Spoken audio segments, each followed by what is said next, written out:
Now.St. Louis, figuring out everything that's going on locally. Of course, with this COVID-19 and shelter in place, it's made it so hard for many small businesses to remain open because, well, no one's making any money and things are out there. But how are forces on the ground working together to make sure that our small businesses stay open and still get the support of the people who trust them most? Well, joining me now is Sloan Coleman from Tiny Little Monster, a custom t-shirt shop that started an initiative called Here for Good, where they're allowing the customers, you out there, show your support for your local businesses. Sloan, good to see you. Hey, great to be here. First of all, tell me a little bit about Tiny Little Monster, the shop itself. Yeah, we are the print shop for the people. So we love to serve our local community through fundraiser stores, usually for nonprofits, and also provide awesome t-shirts for our local businesses. And of course, with all this that came down, local businesses and small businesses are hit the hardest, it seems. And I mean, you're raising money now, but I understand that you yourself as a business owner are having troubles right now. Yeah, this project we started out as a $5,000 goal for us, and we've actually exceeded that. So we've sold over $140,000 in t-shirt orders, donated $70,000 to the local business community, but that's yielded a ton of orders, and we have a very limited staff. And let's talk about the hashtag Here for Good. When you came up with this idea, tell me about what was going through your head and how you thought you could contribute to helping. Sure. Well, the idea started as a separate idea for a Maplewood fundraiser, and I thought it could be Here for Good Maplewood. And then I realized, you know what? Everyone needs a fundraiser. Why don't I just open this up to screen printers across the world, show them how we're helping local businesses. That way I could help my local community and my local screen print community all in one project. So I shared this with the world, and now we're in 4 different countries, over 40 states, and nationally we've raised over $1 million. Wow, that's fantastic. Yeah. And as far as reaching out to are you letting the customers who are ordering the shirts decide which businesses are being supported? Are you reaching out to small businesses to see if they can provide, like, where do you get your logos? Like, where do you get all the art that you're putting together? Sure. So what we did was, when we had open enrollment, this campaign's been running since March 19th. So for 6 weeks, businesses just go on our website, put their logo on our site, select their ink color and their shirt color, and they would get a product on the Here for Good fundraiser. After the 6 weeks, we had over 250 businesses. And for us to fulfill those shirts, we had to stop the open enrollment process, take a breather, get all the shirts ordered in so we can start fulfilling the orders. We're now in phase 2, which was the top 20% of the most engaged sellers from phase 1. There will be about 50 to 55 businesses for phase 2. And to get involved, go to tinylittlemonster.com, click on the Here for Good fundraiser store, and then to support a business, it's very simple. You just pick the t-shirt of the business you want to support. Every shirt sold is $10 to that business. And then by wearing the shirt, you're showing continued support for that business well beyond the purchase you make today. Now, this is, of course, we're talking specifically about the St. Louis area here, but if you're in other cities, does it work the same? Can we go to the same website and work with your local? Are there local links there? So we are working on a website for Here for Good USA. It's just become such a much bigger project than what I can do with my limited staff. So just search locally Here for Good and see what comes up. So this is very Instagram driven, very Facebook driven. The news really loves this story. So if there's one in your area, it's probably out there for you. There is a website currently called hereforgoodus.com, but not every shop is on there. So really you have to do some digging, and they're not always called Here for Good. They can be, but a lot of times they're called Support Local, but these campaigns are going on all across the country. One of the things about what's going on now is, people are looking forward to slowly and safely reopening business and getting things back to normal. But, I understand, even with what you're dealing with now, the idea that we're just going to rush back into it and everyone's just going to go out and shop and do things as soon as everything is open, I don't think is realistic. I wonder if you could share with us a little bit, just as you as a business operator, the challenges you're facing and how you see how long this might take before things get to any kind of normal. Sure, and I do have some industry insights. What my industry is predicting is that this is going to be the year of the mask. And that's sort of weird because we're not used to wearing masks. So right now it's the medical masks, but I think that in 2 weeks it'll be more the fashion masks and the branded masks. So what we're doing is we're updating our equipment to be able to print custom masks. We're also ordering in masks that are being produced by t-shirt makers, and we'll have those available as we're able to get more of a handle on the Here for Good project. But moving forward, we're looking at kind of pivoting from custom t-shirts to other decorated things and other decorated branding items that aren't so involved in human interaction. So the fundraiser stores will be huge for us, and we're looking at getting involved with other ways to provide meals for healthcare workers and just raise funds for other people that need fundraisers right now because so many people are in need. You know, it's interesting. I'd say about 3 weeks ago, I ordered some cloth masks from a company, anticipating that we would need them here. And I just got a tracking update, and I think they're stuck in China for the foreseeable future. It's ironic that that's where they're coming from, but I don't know if they're ever coming. I think we're at 6 weeks now for delivery on some stuff. Getting product out the door is really the biggest challenge for you now. Yeah, and we do have a person that loves to ship things, but it's because we're so focused on the Here for Good shirts and that campaign that we're not fully able to use our resources for the mask distribution as much as I would like to. I do have masks, and I was giving them out to people at Deerberg's yesterday, just because I have masks in my pocket, and they're reusable t-shirt masks, and they're great because they're very comfortable and lightweight. And for people who haven't logged onto the website yet in the Here for Good campaign, just how exactly does it work? How much money per shirt goes to a business? Just so they know exactly what's going on there. Right. So $10 goes to the business. The shirt is a $20 shirt. You also pay tax and shipping, but we do have a pickup option, which will be a contactless pickup once those shirts are created. How are you doing personally? I mean, it's been rough for all of us out here. As you can see, I'm in my library as opposed to the TV studio today. How have you been doing? Well, I found that I really thrive under stress. So I have a lot of energy and a lot of motivation. I have mixed emotions, of course, but outwardly facing, I'm very positive and very driven.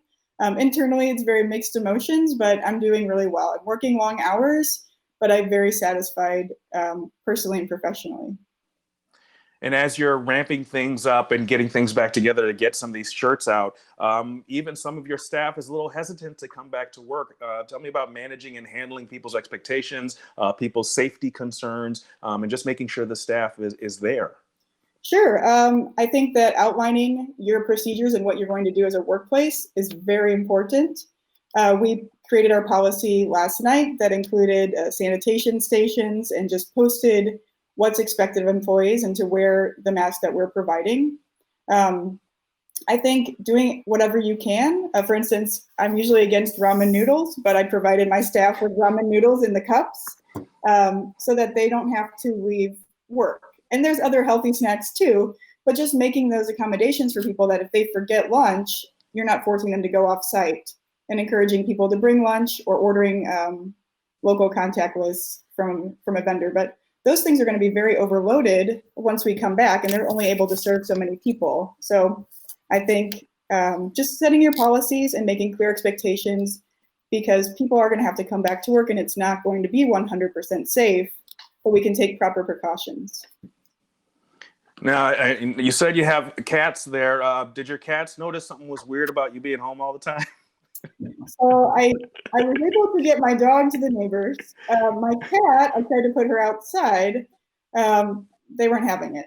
So the animals, I think they've loved having us home more. I definitely my grocery bill has gone up a ton, but I love to cook and I love to make healthy food. So that's been really fun and satisfying. You mentioned the ramen noodle thing. It's funny because here, I have two girls here, and their introduction to ramen has unfortunately been this box stuff. And I'm like, oh, this is so heartbreaking. I can't take you to an actual ramen shop right now. And it seems like you guys love it. So now I've got to spend hours and hours making broth and stuff. It's awful.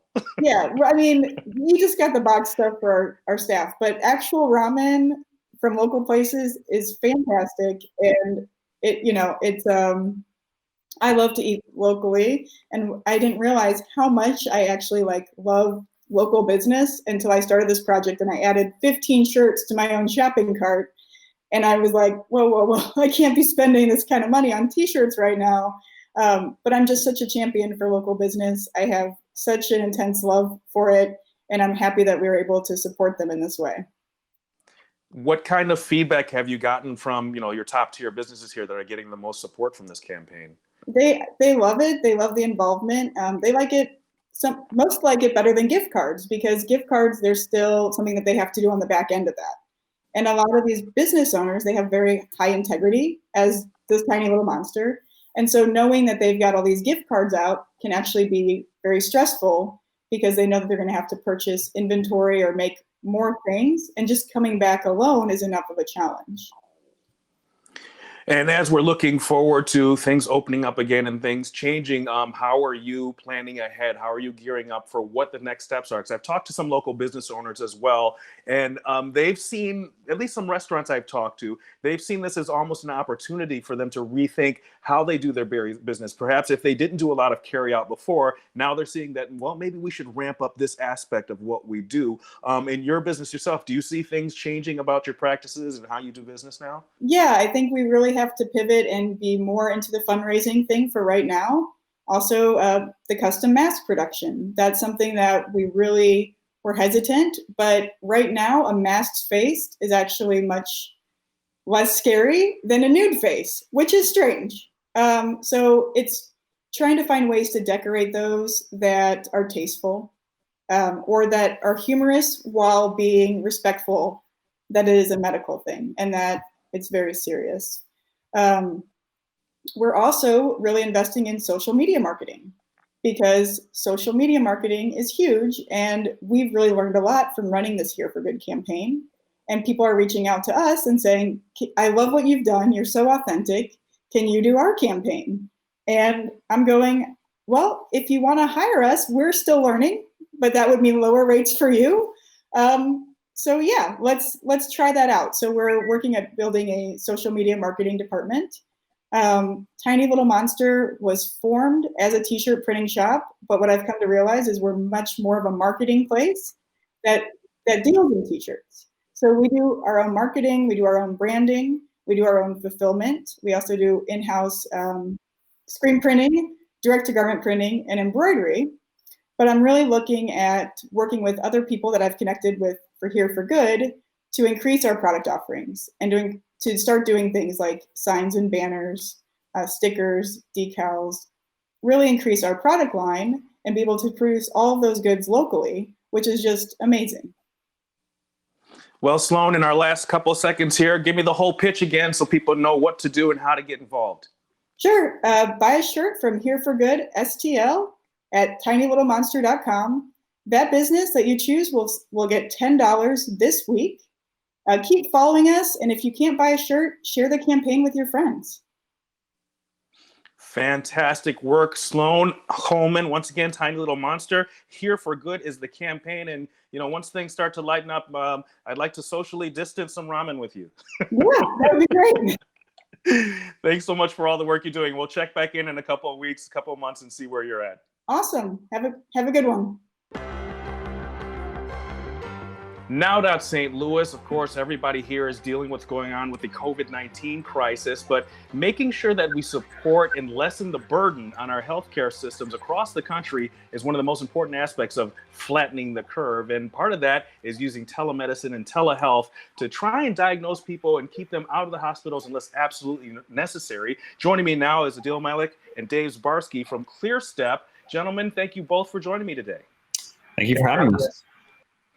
Adil, tell me a little bit about, first of all, how you're doing. I mean, we're all involved in contributing what we can to educating and keeping people informed on what's going on. How are you personally doing during this crisis? Doing well. I appreciate you asking. We're holding up just fine here. And Dave, how are you doing out there?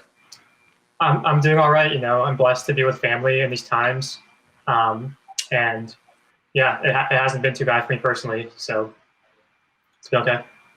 Well, Adil, tell me a little bit about ClearStep. How did it come together? When did you start planning it or putting together or building the foundation of what it's all about? Yeah, for sure. So ClearStep itself started about 2 years ago, a little less than. And what we are at our core is essentially a digital care routing solution.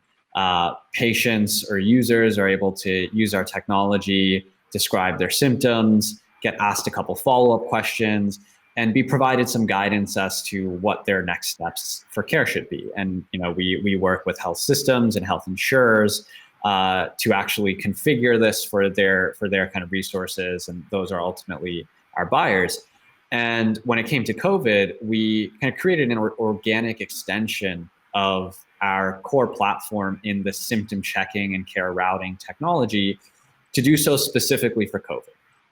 To put up a screener, a digital screener, whereby users are able to select symptoms that are bothering them. All of the pertinent symptoms are covered that are reported on from the CDC and other primary literature, to then inform users as to whether this is something that's serious, requires them to go to the ER, requires them to just maybe use a virtual visit like you were suggesting, to avoid unnecessary ER utilization, or whether they really just need to stay at home and self-isolate and do nothing. And so that's kind of what we're trying to do, really in line with how you teed it up really well, which is right now it's really important to make sure people are avoiding the hospital when not necessary, but also that they are going to the hospital when they really do have to go. Now, Dave, was this a ground up bill as far as putting the system together, or did it kind of have a skeleton frame that you're putting the new COVID stuff on top of? How did you actually get it going? We already have a core symptom checking experience that is able to recognize and triage over 500 chief complaints, things like cough, sore throat, fever, stomachache. So we reused that general framework and layered on top of it CDC guidelines and input from leading institutions to combine that into the symptom checker for COVID specifically that we shipped. Now, Adil, of course, having a really usable and friendly user interface is paramount to making anything like this work. Tell me a little bit about the user interface for ClearStep. Yeah, absolutely. It works really seamlessly. People are able to go check it out online at clearstep.health. But it feels like you're having an iMessage chat with your doctor or with your healthcare provider. And it's really meant to feel, human and simple, delivering the information that people really need as quickly and as crisply as possible. And that's, similar to what Dave was saying, as, leveraging our core technology to have spun this up really quickly.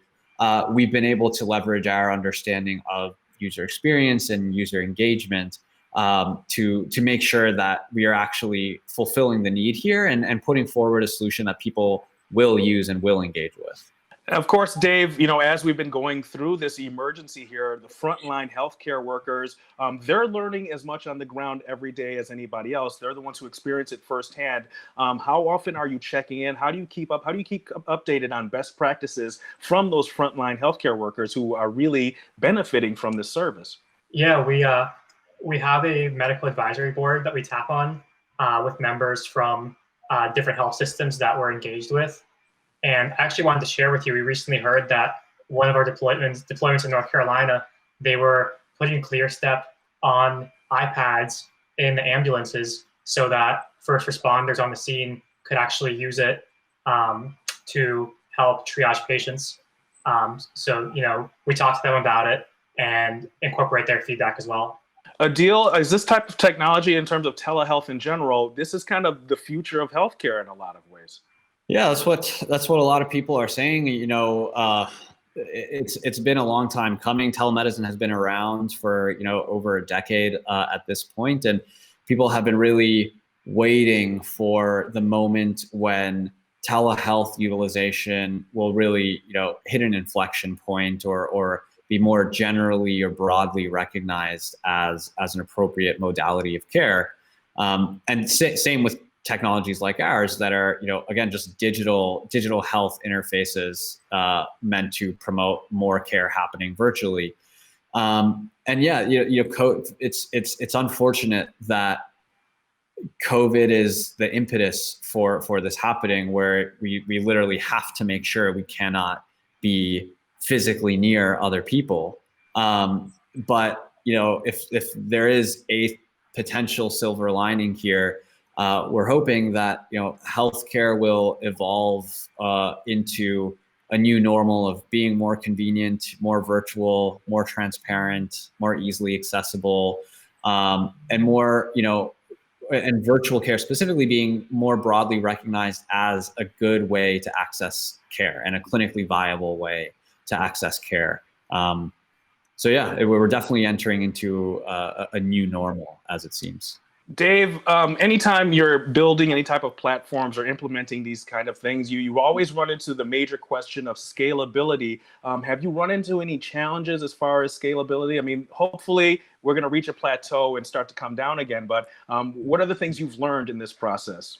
To be honest, we haven't really hit any issues yet, knocking on wood here, but we did go into the process kind of doing some estimates of the kind of traffic we would expect to hit and making sure that our systems were set up to handle that. And I'm happy to say that so far they have. Well, of course, we've all learned a lot during this particular emergencies, but pandemics, it seems like one of these things that they've planned for a long time now, and now they're happening more and more often. Adil, what's in the future? What are you looking ahead to? What type of innovations or changes to your platform or upcoming platforms do you see coming? Yeah, I think that's a fair question. I wish I could see into the future to know and know for certain. But I think broadly, right, we're going to keep pushing for the value of solutions like ours outside of COVID, right? Outside of COVID, there's still this reality that so many people spend unnecessary dollars of their own out-of-pocket spend to access care that they really might not need, or they could have gone somewhere else and gotten more effectively or more cost effectively. So, our solution is able to promote that idea, just a better consumer experience for accessing care, whether it's COVID or just any symptom that you present with. So that's one key thing of just trying to drive forward our mission even further post-COVID. But also, to your point directly about there being potentially future pandemics, right? Maintaining this air of flexibility to be able to iterate and deliver new products really quickly that can help in future cases as well. And Dave, it seems like just from hearing what you guys are doing that there's tremendous upside as far as the business model is concerned. I mean, even if we scale this down to talking about over-the-counter medications, even ACE bandages and things like that, if there's a portal where people can just come in and say, how am I feeling? And unlike WebMD, which makes you think you're dying of cancer every time you log in, it'll actually give you a coherent pathway looking forward.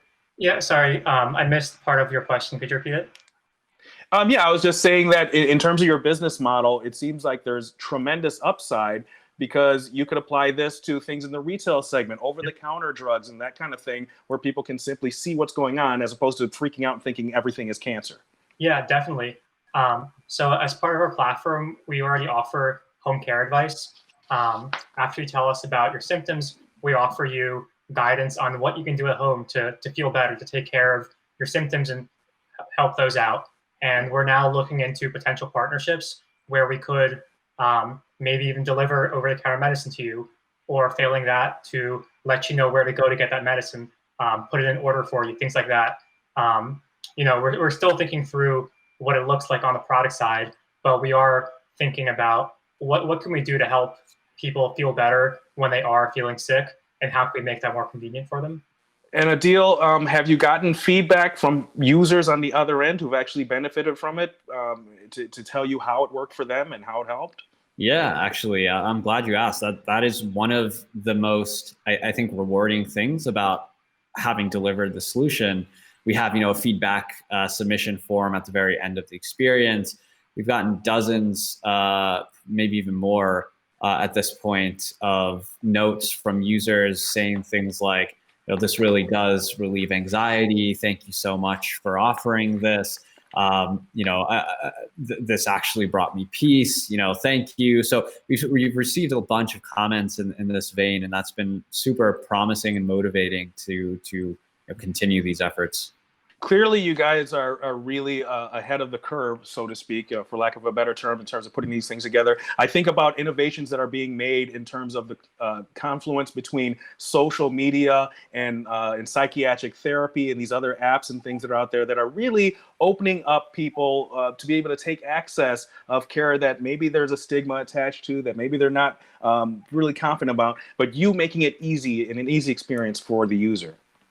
Yeah, I think what's interesting about that too is that, you know, there have been studies that show that people are more willing to be really honest about their healthcare and maybe their habits and social habits when they're talking to a bot or something that's not actually their healthcare provider, who, you know, of course is meant to be non-biased, but ultimately is a person, and people are often afraid of just receiving a judgment or whatever it might be from whoever the healthcare provider is. We see this in ERs all the time, with people kind of making up stories as to how certain things happened.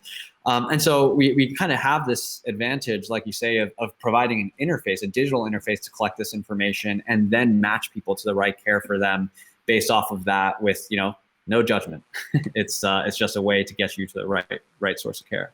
Fantastic work you guys are doing out there. Adil Malik, Dave Zbarsky. Dave, in these last couple of seconds here, one more time, if people want to figure out how this works, how can they find you?